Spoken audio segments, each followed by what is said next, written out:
Bismillah ar-Rahman ar-Rahim. So this is a series about eminent scientists of Golden Age of Islam, and I have already covered the Arabic scientists, and now I am covering Persian scientists. And the last two vlogs were about Ibn Sina, and today I will talk. This is the first part of the vlogs that is about al-Biruni, another great scientist.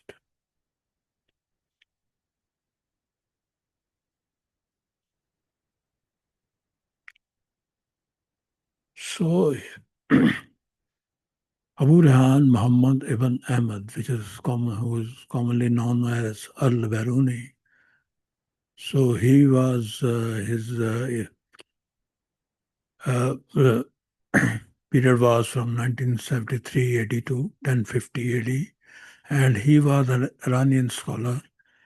And polymath means that he was an expert, or his contributions were in various fields, not only one field. So he has been given Mukhlif titles: the founder of Indology, that is Indian studies, father of comparative religion, and father of modern geodesy, and the first anthropologist. So, about his scientific achievements, perhaps his greatest scientific achievement was that he determined the radius of Earth. And it is, more than 1,000 years ago. It was a great achievement. And he devised a novel method of determining the Earth's radius by means of the observation of the height of a mountain. And importantly, he carried these experiments in nowadays in Pakistan, that is Pind Dadan Khan. We all know about it. There is a place, Nandana, and there is a mountain hill on which from where he did his calculations. So, what were the basis of his calculations? He used trigonometry, that is the knowledge of angles and triangles. And he calculated the radius of Earth from there by using measurements of the height of a hill and measurement of the dip in the horizon from the top of that hill. That is, if you are standing on a hill and you know the place where the horizon is, where you can, the last point where you can see the Earth. And if you measure the distance between these 2 points, then you can measure the radius of the Earth.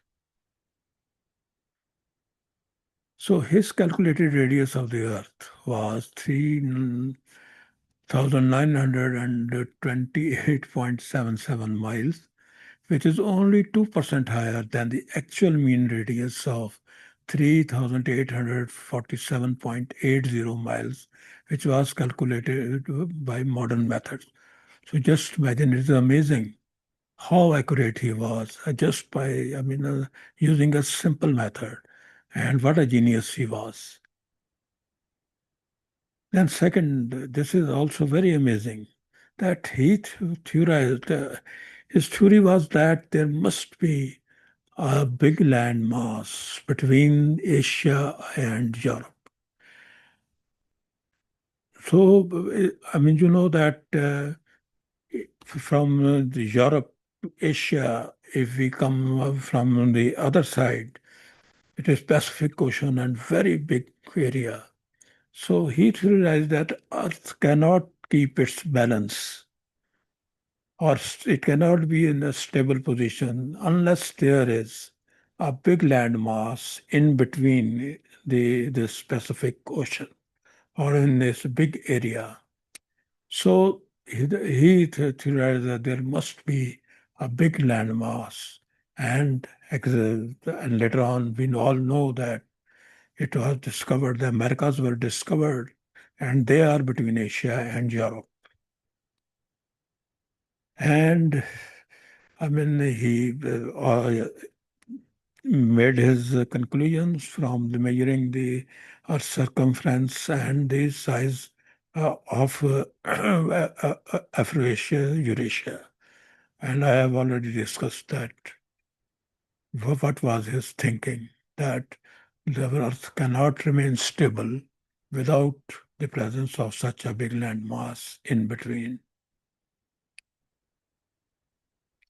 And then Ptolemy was a great Roman astrologer, but he thought that the sun's position is fixed. But Biruni differed from it, and he said that no, the sun is also moving. So its highest point is always mobile.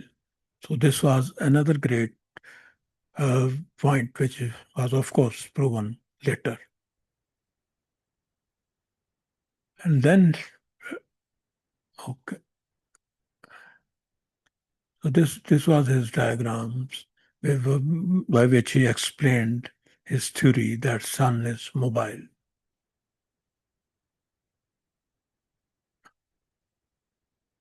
And then data on eclipse of moon. And his data was so accurate. Eclipse Grahan, जैसे हम in Urdu we call it Grahan, when uh, one celestial body comes between two other celestial bodies. So his data was of about moon was so accurate that it was later used by Richard Dunthorne in 1749, an English astronomer, to determine the acceleration of the moon. And his data on equinox time, that is when the amount of daylight and darkness, the length of daylight and darkness is same, and also about latitudes and other eclipses, was also very useful. And it helped in study of Earth's rotation. And then again, you see, he was such a genius that he proposed that the universe, it must be in a vacuum state, khala, that the vast distances between the different celestial bodies, they must be empty or have perfect vacuum. But now we know that, yes, it is true. There is almost perfect vacuum in this space. And he also distinguished between astronomy and astrology. They are two different things.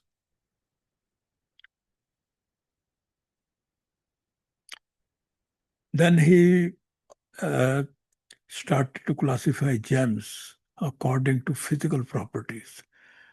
Before him, people classified them just on the basis of their color. But he went a further step and started to divide them according to the specific gravity and hardness. And he also devised methods to determine density of liquids. Then history of religions. This is another field in which he made a great name for himself. He is considered the pioneer in the field of comparative religion, and his studies included comparison of Zoroastrianism, that is, those who believe in fire, Judaism, Hinduism, Christianity, Buddhism, and Islam.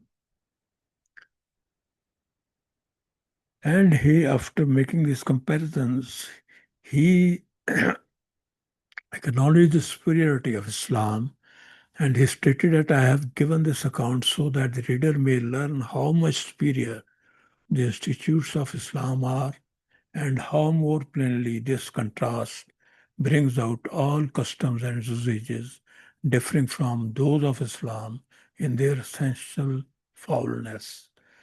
That is, there are some, deep questions about these things. But it was just not a biased opinion. He also expresses admiration for other cultures and quoted directly from the sacred texts of other religions. I mean, when he made comparisons from the sacred texts of those regions as well, not just indirect methods. And he wanted to understand them on their own terms rather than trying to prove them wrong. I mean, he wanted to understand them and then reach a conclusion. And his conclusion was that all cultures are distant relatives. I mean, they have some connection with each other because they were all developed by humans. And the authors of the book Fusion of Horizons, this is reference number 2. So their comments are rather what Al-Biruni seems to be arguing is that there is a common human element in every culture that makes all cultures distant relatives, however foreign they might seem to one another. So this is the end of part 1. And in part 2, I will discuss some other subjects related to him. So these are different references which were used in preparation of this vlog. Thank you very much. So this is the list, the vlogs I have already presented.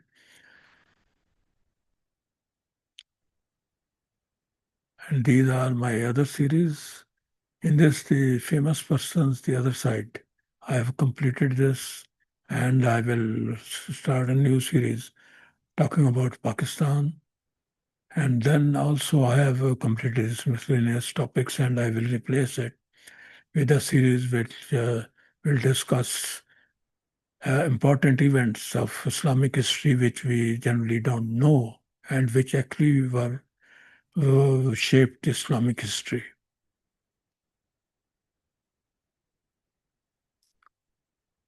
So you can reach my vlogs by my URL.